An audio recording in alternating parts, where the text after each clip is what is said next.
Good evening, welcome to World News. I am Wisdom Onisi. First, the headlines. ASU strike looms as lecturers give federal government fresh 14-day ultimatum. Biden to travel to Angola next month. Trump warned by U.S. intelligence of Iran assassination threat.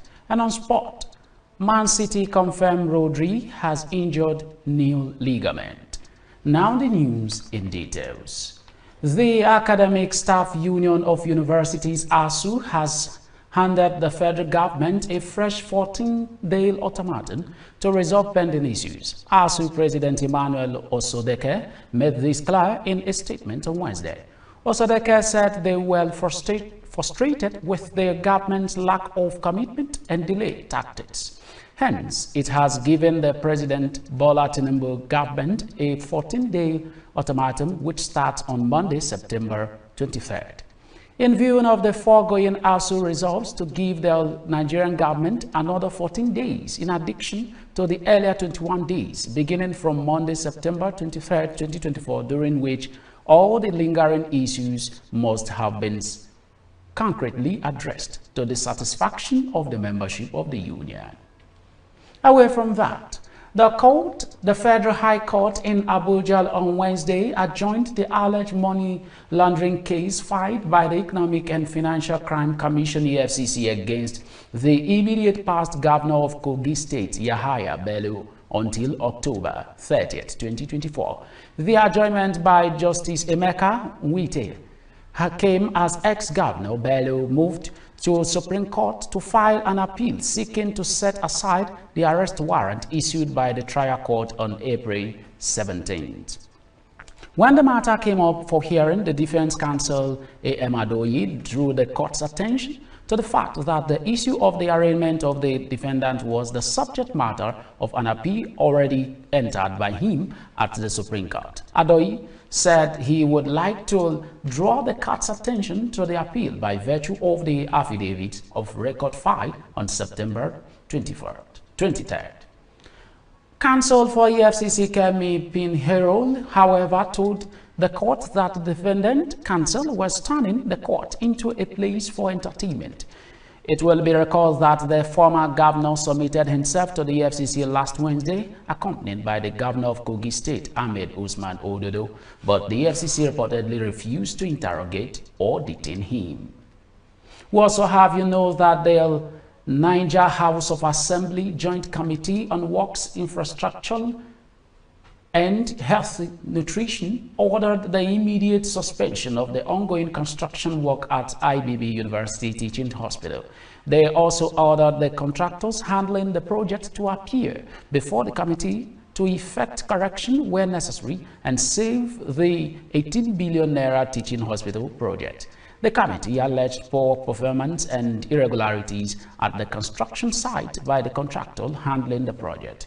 The House Committee Chairman on Works and Infrastructure, Suleiman Abubakar Gomna, in his reaction expressed dissatisfaction over the slow pace of work, arguing that the level of work done so far was not aligned with the over 9 billion naira already released by the state government. Now, when we return, news from other parts of Africa. Stay with us. This is Hillstv. Quality broadcasting is what we'll bring to you. Now we be this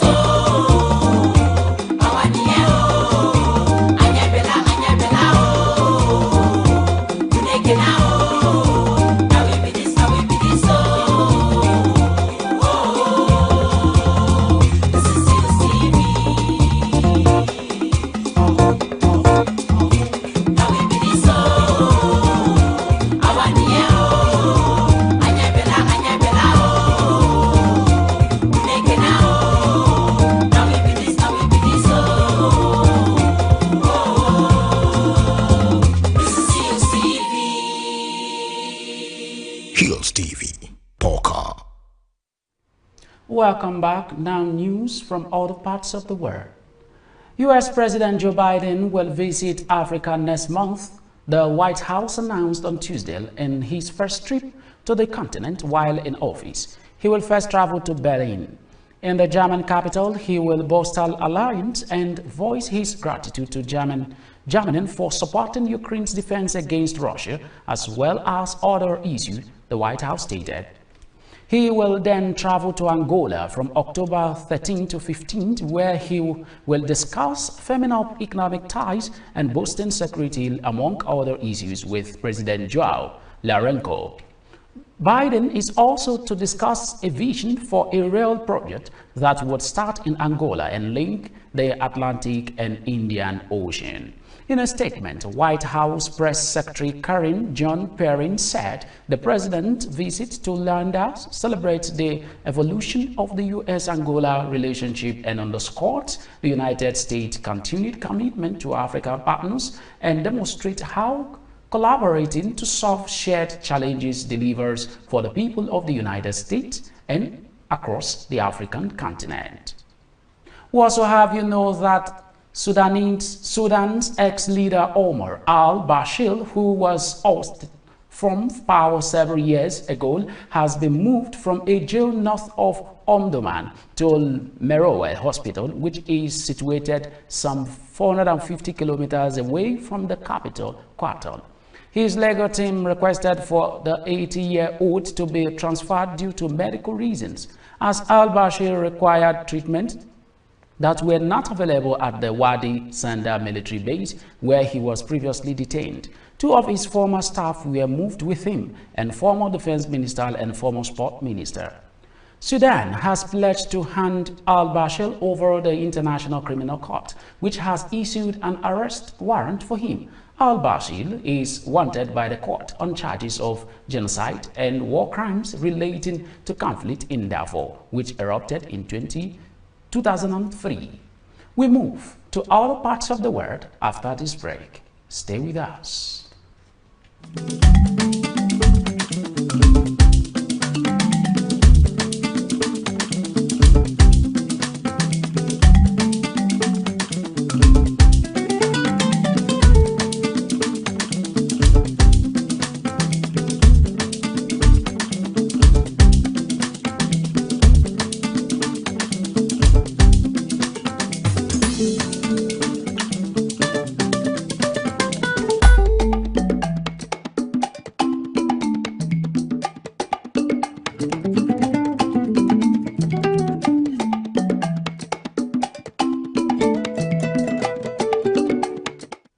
Welcome back. Now news from other parts of the world. China says it successfully fired an intercontinental ballistic missile into the Pacific Ocean on Wednesday, a rare public test that comes amid heightened tensions with the United States and its regional allies. An international ballistic missile, an intercontinental ballistic missile carrying a dummy warhead was launched at the 44 minutes past 8 a.m. Belgian time and fell into the designated area in the high seas of the Pacific Ocean, the Chinese Defense Ministry said in a statement. It did not specify the missile's flight path or landing location. The ministry said the launch by the People's Liberation Army Rocket Force was part of its routine annual training and was not directed to any country or target. It comes as China and Russia conduct joint naval exercise in nearby seas close to Japan. China notified relevant countries in advance. Also, have you know that the launch effectively tested the performance of weapons and equipment as well as the training level of the troops and achieved the expected objectives. This is the first time China has publicly announced an ICBM test in the Pacific Ocean in more than 4 decades. Away from that, Donald Trump has been briefed by U.S. intelligence on threats from Iran to assassinate him. The Republican presidential candidate was briefed regarding real and specific threats from Iran to assassinate him in an effort to destabilize and sow chaos in the United States. his campaign said in a statement. The statement did not elaborate on the claims, and it was not immediately clear if the threat it referred to were now or had been previously reported. The Iranian government did not respond to a request for comment, but Tehran has previously denied U.S. claims of interfering in American affairs. Trump posted on his X handle that there were big threats on his life by Iran. He further stated that moves were already made by Iran that didn't work out, but they will try again. An attack on him was a death wish by the attacker, he said, and he thanked Congress for approving more money for the Secret Service. Brazil's President Lula highlights dangers of climate change. While he was addressing the United Nations on Tuesday, Brazil President Lula voiced his concern about the impact of climate change in Brazil and beyond. He called on the world to do more to tackle climate change, arguing that a better management of resources could help to address the issue. Lula insisted that these resources invested in wars could have been used to fight hunger and tackle climate change, and what they see as an increase in war capabilities. The use of force without following international law is becoming the norm. The Brazilian president also highlighted a series of recent extreme weather events during his speech: hurricanes in the Caribbean, typhoons in Asia, drought and floods in Africa, and torrential rains in Europe are leaving a trail of death and destruction in their wake, he lamented. His remarks came after this year's summer was the hottest on record globally. Up next is business. Stay with us.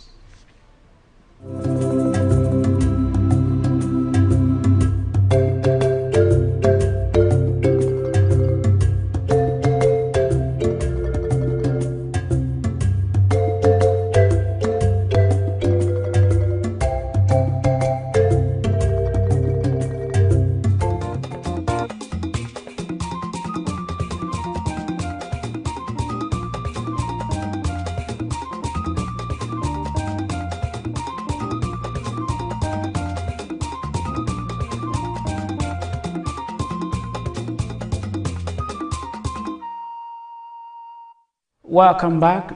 Now to business news. Small business owners have described the new Central Bank of Nigeria CBN's monetary policy rate as unfortunate and capable of further contracting businesses.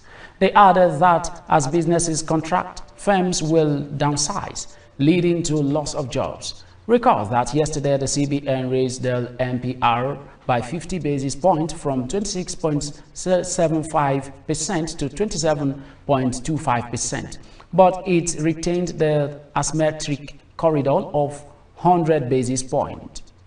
The CBN Governor Olayemi Cardoso disclosed this at the end of the 154th Monetary Policy Committee meeting in Abuja yesterday. He said the decision to further hike the rate was that of 11 and the 12-member Monetary Policy Committee present at the meeting.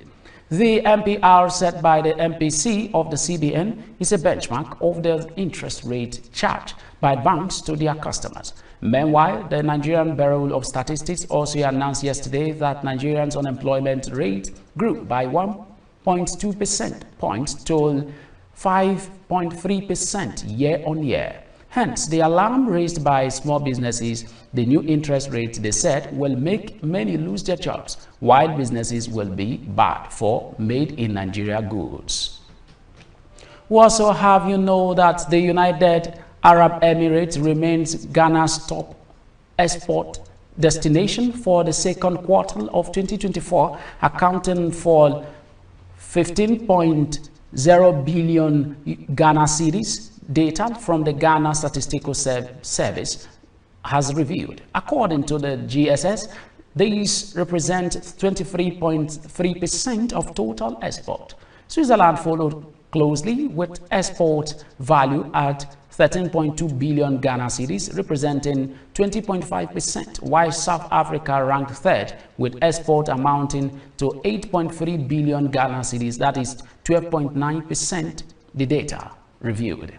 A breakdown of the data showed that Ghana's import market was predominated by gas oil at 7.3 billion US Ghana cedis and motor spirit super at 7.2 billion Ghana cedis, which together contributed to quartile 24.7% of the total import value of 58.8 billion Ghana cedis. China remained the primary source of Ghana's import, contributing 12.3 billion Ghana cedis, that is 20.9% of total import, followed by the UAE with a value of 9.1 billion Ghana cedis, that is 15.4%, and the United Kingdom with an import value of 5.2 billion Ghana cedis, that is 8.8%. Still on business news, China's central bank has unveiled a major package of measures aimed at reviving the country's flagging economy. People's Bank of China's Governor Pan Gongxian announced plans to lower borrowing costs and allow banks to increase their lending. The move comes after a series of disappointing data has increased expectations in recent months that the world's second largest economy will miss its own 5% growth target this year. Speaking at a Real News conference along officials from two other financial regulators, Pan said the central bank will cut the amount of cash banks have to hold in reserve known as reserve requirement ratio. The RR will initially be cut by 0.5 percentage point in a move expected to free up about 1 trillion yuan, that is $142 billion and 106 billion euro. Pan added that another cut may be made later in the year. Further measures aimed to boost China's crisis-hit property market include cutting interest rate for existing mortgages and lowering minimum down payment on all types of homes to 15%. Still to come is sport. Stay with us.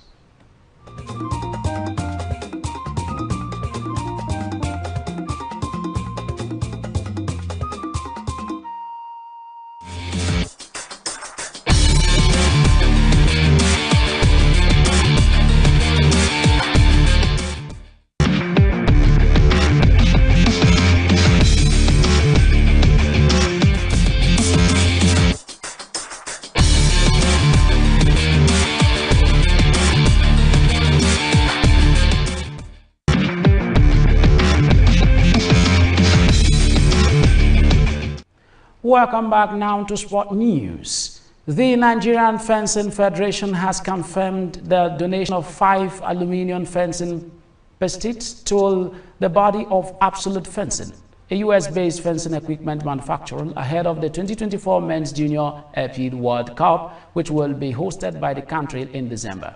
Nigeria is recognized as the leading fencing nation in sub-Saharan Africa and has been granted the hosting right of the tournament. The event is sanctioned by the Switzerland-based International Fencing Federation. Absolute Fencing, a leading fencing equipment manufacturer based in the US, has donated 5 aluminum fencing pieces measuring 1.5 m times 7, valued at 40 million naira. Nigerian Fencing said in a statement on Tuesday. President of Absolute Fencing, Gary Liu, stated that the donation was inspired by Nigerians' progress in the sport. Away from that,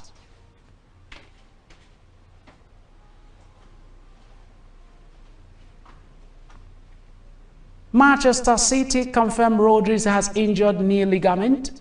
Manchester City confirmed that Rodri suffered a knee ligament injury against Arsenal in their last Premier League match. Rodri was substituted in the 21st minute after he twisted the joint in a collision with Arsenal's Thomas Partey at a corner.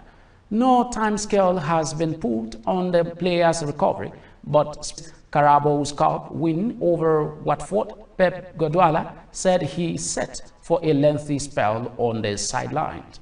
Guardiola added that Rodri will be put out for a long time. He also said it is possible it is less than expected. We also have you know that former Manchester United, Real Madrid and France defender Raphael Varane has retired from football at the age of 31. Veriden joined Italian side Como on a free transfer in July, but suffered a knee injury on his debut against Sampdoria last month. The centre-back says he won 18 trophies, including Champions League. Despite struggling with injuries, he won the Carabao Cup in 2022, and his final appearance for Manchester United was an FA Cup final victory over rival Manchester City at Wembley in May. Veriden made his France debut in 2013 and earned 93 caps, winning the World Cup in 2018, the Nations League in the World Capital Final again in 2022. And that's your sport news on What News. We move to the rest of the news after this break. Stay with us. This is Hillstv. Quality broadcasting is what we'll bring to you. Now we be this song.